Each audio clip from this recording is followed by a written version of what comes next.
true story time. I was about 4 or 5 years old and my parents had just separated. My mom was living in a 2-bedroom apartment. I had my own room, but I preferred to sleep in her bed whenever I was staying with her. Our 2 bedrooms were at the end of a hallway, directly across from each other. Our apartment was on the first floor, and I remember that it was in the middle of the summer, and my mom had a window open in her room, which was directly behind the bed, above the headboard. Anyways, I woke up in the middle of the night and remember sitting up and seeing that our cat was sitting in the door frame of my mom's room. Her door was open and you could partially see into my bedroom. This was strange because our cat was typically always in bed with us. As I was watching him, he walked into my bedroom and meowed. I turned to face my mom and wake her up. In the 3-4 seconds it took her to wake up and ask me what was wrong, we both looked back up in the door frame, and there was a man standing by my open door, making his way out of my bedroom. I still don't know how she managed to do it so quickly, but my mother proceeded to pick me up and literally throw me out of the screen window. Again, we were on the first floor, and it was maybe a 3-foot drop to the ground. She quickly followed, and we were able to start screaming for help, and someone called 911. The police came but didn't see any signs of forced entry. Only that our front door was unlocked, which led them to believe the man must have exited that way. The strange thing was that my mom swore up and down that she had locked the door that night with the deadbolt and chain lock. About a week later, she was cleaning the kitchen and opened up our water heater closet and found a notebook with names and drawings, as well as a pair of gloves and some gum wrappers. The police were called again, but all they could do was speculate that the man had been in our house and hid until we were asleep.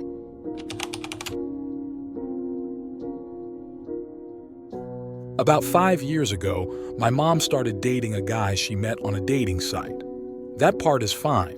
I had recently started dating the woman who would later become my wife, and we had met online.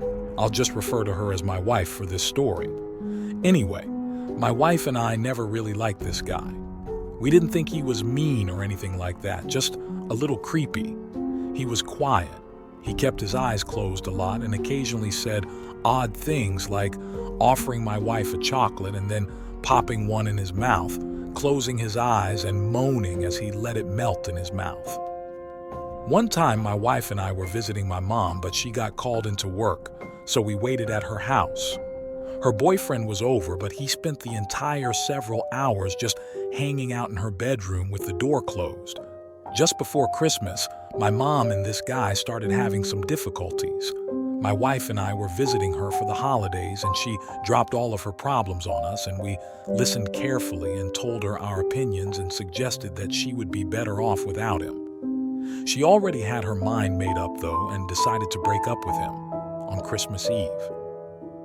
We spent the night at my mom's and got up early on Christmas morning to visit my dad at his house. We didn't plan to spend the night at my dad's, but we got snowed in, which was actually a nice Christmas surprise. The next day we left as soon as we could get through the snow, and my wife suggested that we stop by my mom's house on the way so that we could see if she was okay. My wife just had a really bad feeling about my mom's now ex-boyfriend.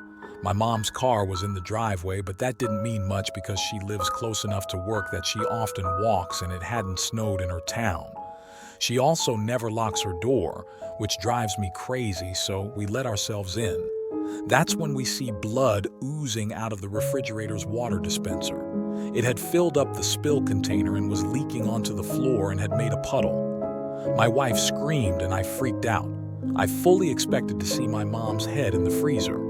I nervously opened the freezer to find a bag of frozen cherries that had been opened, crammed into the freezer so that it fell onto the ice dispenser and melted.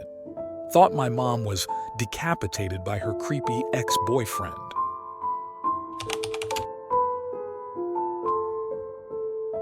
When I was 37, I went to my high school reunion. I flew to the nearest airport and rented a car.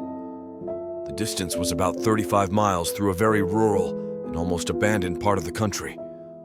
About 3 miles outside of town, I see someone on the side of the road flagging me down. It turned out that it was one of the guys I had attended school with.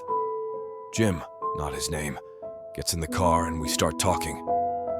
I'd not seen him in 20 years, but He still looked the same, maybe a little older.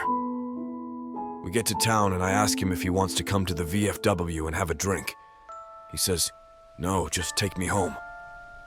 Jim's parents had lived only a few blocks from my grandmother's house, and I turned in that direction, but he said to take him to the outskirts of town. There was a mobile home park out there, and I figured that is where he lived. When we reached the end of the turnoff, he said, "Just drop me here. It was good to see you again." And he walks off into the night. I go to the VFW, met some of my old classmates. We start to talk. As we are talking about who is coming to the reunion, I mentioned that I had just picked Jim up 3 miles east of town and had dropped him off. Everyone gets quiet. Even the guy singing karaoke stops and lays down the mic. My cousin goes white as a new t-shirt.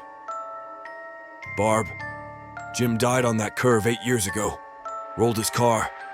We were all at his funeral," I was told. I started to feel really dizzy, and I went out to the car to take some deep breaths. There on the seat is the local newspaper, printed 8 years previous, containing Jim's obituary. I still have the paper.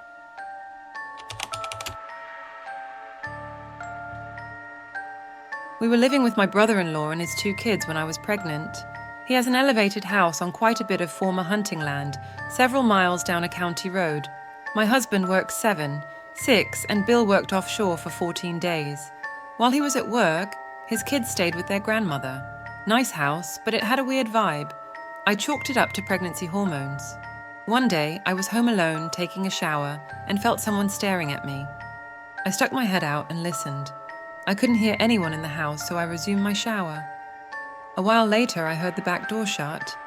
I was standing in the kitchen and could see the door, which had no steps and was 6 inches from the ground, and the door was still locked. I told my husband about it that night, and he shrugged it off. We locked all the doors and went to bed. I don't know how long I'd been asleep, but I woke up to the blankets being yanked off the bed and my husband flipping on every light in the house. He threw open every door and every cabinet and looked in every pantry or closet while holding his handgun. I asked what was going on, and he swore he heard boots thumping through the house and someone talking. Everything was still locked, and it's not a big house. Nobody was there except us. Fast forward to another night, my niece came into our room. Her dad was working overseas, and we had them for a few days, and asked to sleep in bed with us.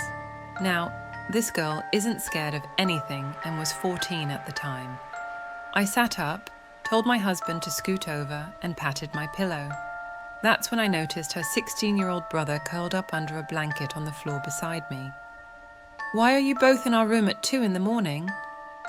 They didn't want to answer at first, but explained that something in my niece's room laughs at night. I hated that room when we moved in, and put up any laundry I did quickly in there. I asked my nephew why he was on the floor, and he said, "She came into my room to sleep, but something started knocking on the door. We came down here as soon as it stopped." Again, my husband flipped on every light and looked in every nook and cranny. Nothing. Eventually, we moved out, and the kids decided to live full-time with Grandma. My husband said he heard a man laughing in my niece's room too, but there was nobody there when he turned on the lights. Scared the shit out of him.